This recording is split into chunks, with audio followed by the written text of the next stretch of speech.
Hola, ¿qué tal? ¿Cómo le va? Bienvenido a Personalmente, este ciclo de entrevistas en donde va a conocer en 30 minutos representantes del mundo sindical, del deporte, de la política, representantes de la sociedad que nos van a ayudar a construir un mejor país con sus ideas, con sus sueños. Uno de los temas que más nos ha abocado a los argentinos en este último año es la reforma laboral. Nos ha preocupado porque hay, digamos, cuestiones que hacen a la vida del trabajador.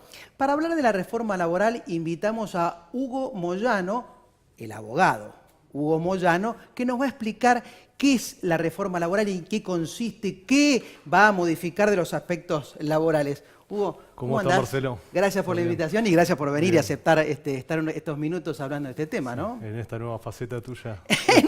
en esta faceta, ¿viste?, sindical y de conductor. Bueno, es una oportunidad que Santiago me dio y al cual estoy agradecido. Primera pregunta, ¿qué se te dio por estudiar Derecho? Antes de que entremos en el tema de la reforma puntualmente. No, creo que es una cuestión de vocación. Ya desde chico me inclinaba por ese lado. Y bueno, por ahí estaba más para el lado del derecho penal, pero las circunstancias, claro, la familia, tanto de madre y de padre, me inclinaron por el derecho laboral. Pero es una cuestión de vocación, creo. Bueno, reforma laboral. La primera vez que descubrimos el proyecto de reforma laboral lo presentó el ministro Jorge Triaca, dijo que había consenso, que había consultado a todos los representantes, particularmente la CGT, y te nombró, dijo, hay consenso y está aprobado por ellos este proyecto que después, bueno, no funcionó, por supuesto no se aprobó. ¿Qué tenés para decirme de eso? No, eso es una de las tantas mentiras que viene diciendo el ministro, sobre todo en el último tiempo, que es público y notorio, ¿no? Los hechos que lo incluyen a él incluso de modo personal, y esta no es la excepción. Me ha incluido en un supuesto consenso, lógicamente no por mí, sino por pretender lograr una especie de aval por parte de Hugo Moyano por ser, a mi criterio, y creo que el de muchos, el máximo exponente sindical de las últimas décadas. Lograr ese consenso le iba a permitir que después en el Senado pasara el proyecto, lo cual, como sabemos todos, en diciembre del año pasado no pasó, no ocurrió. Los intentos por hacerlo fueron muy fuertes. Lo conozco personalmente porque he estado incluso en alguna de las charlas técnicas, en 2 charlas técnicas, discusiones técnicas que se dieron, y que eso es quizá lo que lo hace a Triaca invocar mi presencia en la reforma o en el consenso. Bueno, pero para que quede claro, no acordás con la reforma laboral. No, para nada. Lo manifesté, lo desmentí en ese momento. Bueno, pero lo dejamos claro entonces en el programa. Pero vamos a desglosar un poquito en qué consiste esta reforma laboral que plantea el ministro Triaca. Te voy tirando algunos tips y me vas explicando cuál es el objetivo del gobierno. Indemnizaciones, es decir, el nuevo cálculo de indemnizaciones. ¿Beneficia al trabajador? No. Primero mencionar que lo que se modifica es la base de cálculo con el proyecto de reforma. Según lo que dicen los funcionarios, es para darle uniformidad, para que haya seguridad jurídica, porque algunos de los conceptos que se incluyen en algunas jurisdicciones, en algunos departamentos judiciales, no se incluyen en otros. Por ejemplo, el aguinaldo. Lo que pasa que es verdad, sacar el aguinaldo. Claro, la parte proporcional del aguinaldo, que por el tema de que se va devengando día a día o mensualmente, está esa discusión jurisprudencial. Por ejemplo, la provincia de Buenos Aires se incluye, en Capital no se incluye por un fallo plenario, tú lo sabes, que dice que no importa el tema del devengamiento.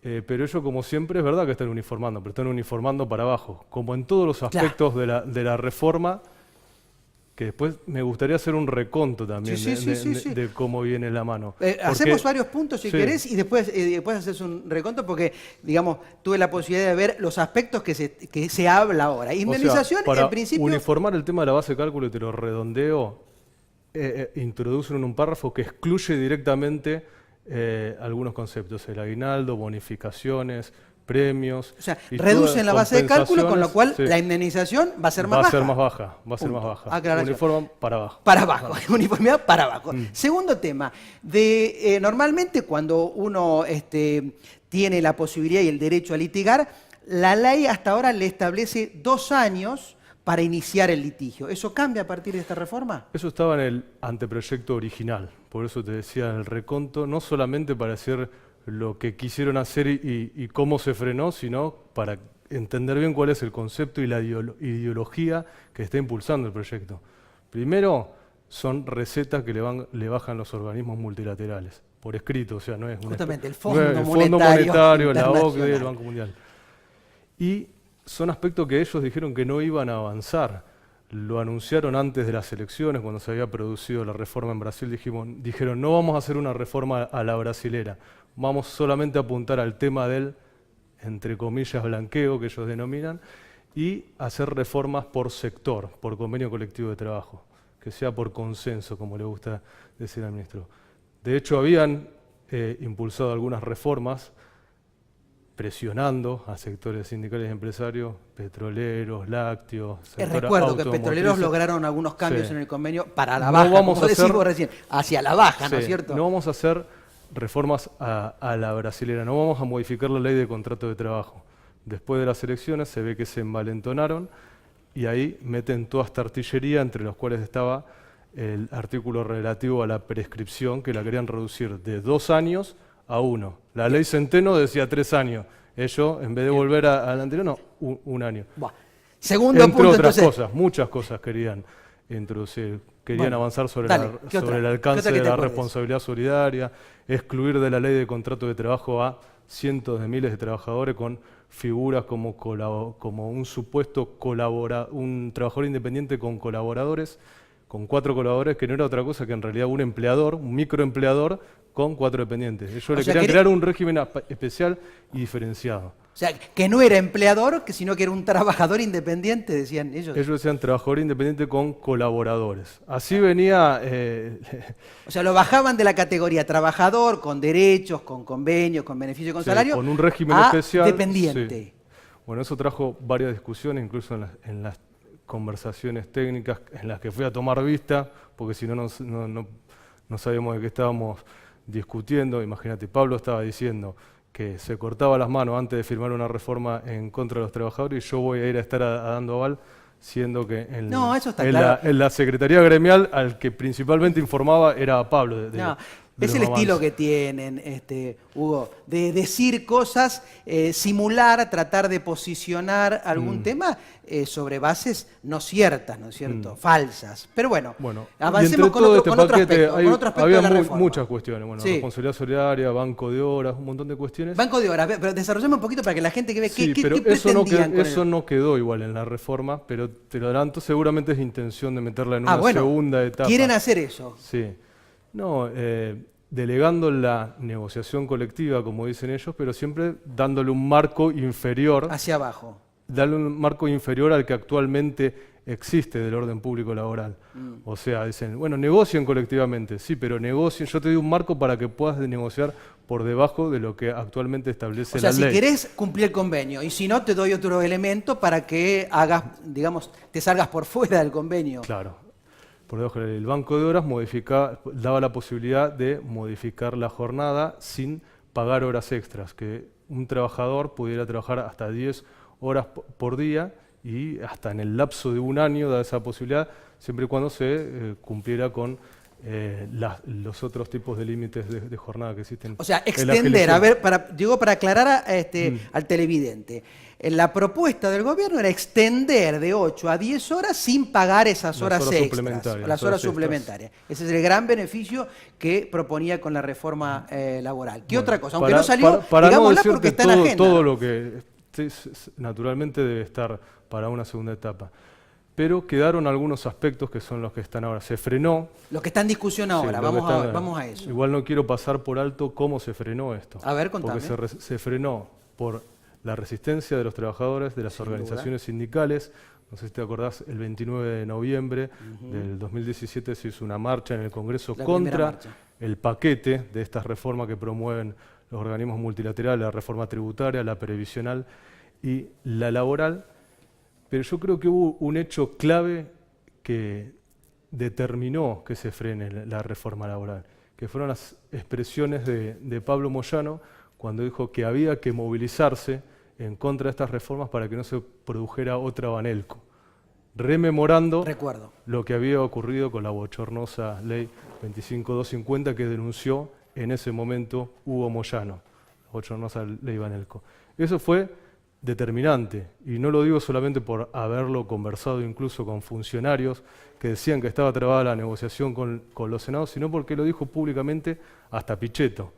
Esto se frenó porque no hay consenso a las expresiones de Pablo Moyano. Para que no nos olvidemos cómo viene ¿Cómo logramos que eso se frene? Porque si no, hoy es historia, ¿no es cierto? Si Pablo en ese momento no se ponía firme con el resto de los compañeros que salieron a la calle y se jugaron ese momento, porque también eso hay que decirlo, de mucho valor, ¿no es cierto? En este momento donde el valor escasea, ¿no es cierto? Porque hay mucho temor a que te castigue, porque este gobierno es muy propenso a castigarte en lo que hace al funcionamiento del sindicato. Pero bueno, no quiero irme del tema porque quiero que en este programa la gente termine de comprender qué más nos quieren reformar en los derechos de los trabajadores. Bueno, los proyectos que se meten ahora formaban parte de ese primer proyecto original. Es un resabio de lo que estaba desde el principio. Sí. En ese paquete tenemos la ACNET, que es una Agencia Nacional de Evaluación de Tecnologías de la Salud, que en realidad no es propiamente una reforma laboral. Claro, de salud. Está ligado a la salud, pero bueno, está ligado a las obras sociales y bueno, puede que tenga algunas cuestiones positivas, siempre y cuando eso no sea condicionamiento, ¿no?, de que se aprueben proyectos en contra de los trabajadores. No sé si me explico. Yo creo que te entiendo bien, a ver si el televidente te entiende yo también. Voy a decir, sobre la base de algo que sería positivo para las obras sociales, porque la Agencia de Tecnología Sanitaria, bueno, como viene de nuestro sector, más o menos lo comprendo, que es no tener la obligación de pagar tratamientos que no se sabe si son realmente efectivos, pero son muy costosos y no se sabe si son beneficiosos para el paciente, y que hace muchas veces que la obra social quiebre, y en definitiva el paciente no se beneficie. A cambio de esa Agencia de Tecnología Sanitaria, que estamos de acuerdo, creo que en términos generales es un buen proyecto, están incluyendo otros proyectos que son perjudiciales para el trabajador, ¿no es cierto? ¿Qué otros recordás? Antes estaba todo junto. Ahora presentaron presentaron uno de capacitación laboral. ¿Cómo ves eso en la capacitación laboral? Los títulos siempre son buenos, o sea, la capacitación nadie puede estar en contra. El tema es qué es lo que viene incluido. Y ahora, otra vez, Triaca se jacta, y otros funcionarios, de diciendo que se está privilegiando el consenso, la delegación en los convenios colectivos de trabajo, pero en realidad está habilitando lo que se llama técnicamente la disponibilidad colectiva. Con una ley habilito la negociación colectiva por debajo de lo que establece la actual legislación, el actual ordenamiento laboral. Y con esto lo que quieren implementar son muchas cosas, ¿no? Entre ellas es la transición del sistema educativo formal hacia el mundo del trabajo. Y para eso establecen prácticas formativas. Ahora, o sea, el trabajador va a ser un practicante, digamos, un pasante. Y se puede establecer por convenio cuáles serían el estudiante, en realidad, porque es el estudiante que se va a incorporar al mundo. A la empresa. El graduado Nobel, el recién graduado. Y los estudiantes. Cómo se integran al mundo del trabajo. Y esto nos remonta un poco a las pasantías, a los contratos de aprendizaje. Que en realidad era ficticio, que en realidad sobre el esquema de capacitación, en realidad se encubría un trabajo que debió estar registrado con todos los derechos, ¿no es cierto? Y ese es el temor, porque se da la posibilidad que por convenio se establezca hasta dentro de un plazo de un año práctica formativa. Un año de práctica formativa. Con 30 horas semanales, si mal no recuerdo, hasta 130 horas mensuales, y con la posibilidad de renovar ese convenio individual del mismo practicante por 6 meses más. O sea, vas a estar un año y medio como pasante. ¿No es cierto? Forma legal. Un año y medio. Cuando normalmente el periodo de práctica son 3 meses, ¿no es cierto? Sí. Que es lo que la ley establece para ver si en realidad el trabajador está en condiciones de seguir y el empleador también está de acuerdo y se registra, ¿no? Y como la ley actual, la ley de contrato de trabajo, presume que un trabajo en favor de otro es oneroso, por más que le demos la denominación que queramos, es trabajo, la actual ley en este tema de capacitación se encarga de decir que no tiene naturaleza laboral y que va a recibir una suma de dinero que no es un salario, sino una asignación estímulo de carácter no remunerativa, pero igual la ata al básico neto del convenio colectivo de trabajo.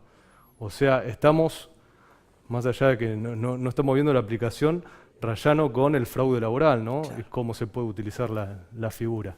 Bueno, Tiene muchas cosas más. fraude laboral. Tocaste un tema que a nosotros, vos sabés que yo soy parte del Sindicato de Farmacéuticos y Bioquímicos, ¿no es cierto? Y el monotributo famoso es lo que nosotros siempre hemos trabajado para combatir, en definitiva, porque es fraude laboral. A partir de una sentencia, te saco un poquito de la reforma y ahora volvemos. Está relacionado ¿cierto? con la reforma también. Está allá. El trabajo he leído, el trabajo del facturero, quieren reglamentar la ley, o el trabajador independiente, no sé cómo quieren hacerlo, y están reconociendo nuevamente al monotributo como trabajo registrado cuando justamente hace más de 15 años que estamos luchando para erradicar el monotributo y conseguir que el trabajador tenga un recibo de sueldo, un salario dentro de convenio, con todos los beneficios de convenio. ¿Cómo ves esa parte? Sí, está relacionado esto del fallo que está diciendo la Corte Suprema. Si bien no es, quizás no tan específico, no reunía todas las notas características para que, o puede ser discutible, sí con el proyecto de reforma que originalmente contemplaba al profesional autónomo económicamente dependiente, decía en un primer Así dice, momento. Después, profesional autónomo, pero económicamente dependiente. Después le cambiaron y pusieron económicamente vinculado porque ya era demasiado contradictorio decir dependiente. Entonces, se quería crear un régimen especial, un régimen diferenciado de la ley de contrato de trabajo, cuando estos profesionales autónomos que realicen servicios especializados y fueran económicamente vinculados a una empresa, le facturaran menos del 80%, trabajaran menos de 22 horas semanales. Un régimen diferenciado. Si superaban eso, sí podía considerárselo. Se establecía el criterio objetivo. O sea, hasta 22 horas semanales. Sí, y 80% de la facturación. No estaba obligado el empleador a registrarlo laboralmente, lo tenía como un monotributista más. Claro.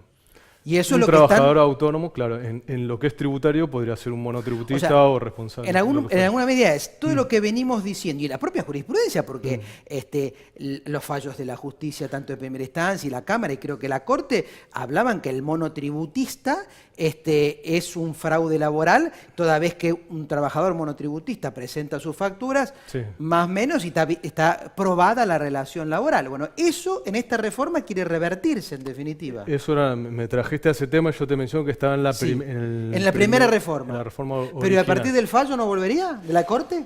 Y lo podrán tratar de volver a meter.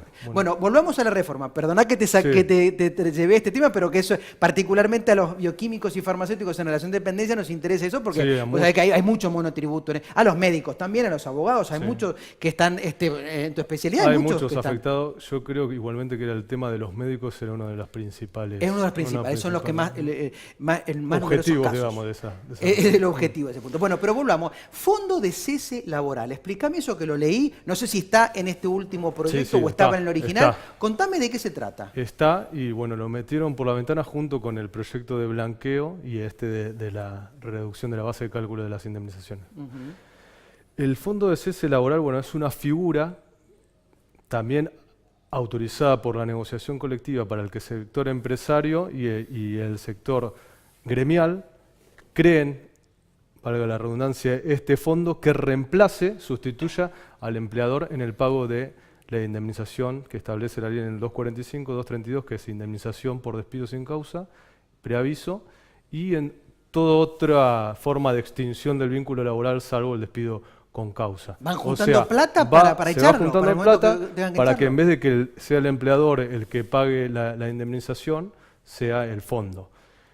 ¿Cómo lo ves Se eso? crea un ente administrador bipartito que va a estar administrado entre el empleador y representantes de los dos sectores y con un control del Ministerio de Trabajo, un síndico que designaría el Ministerio El de Ministerio Trabajo. de Trabajo.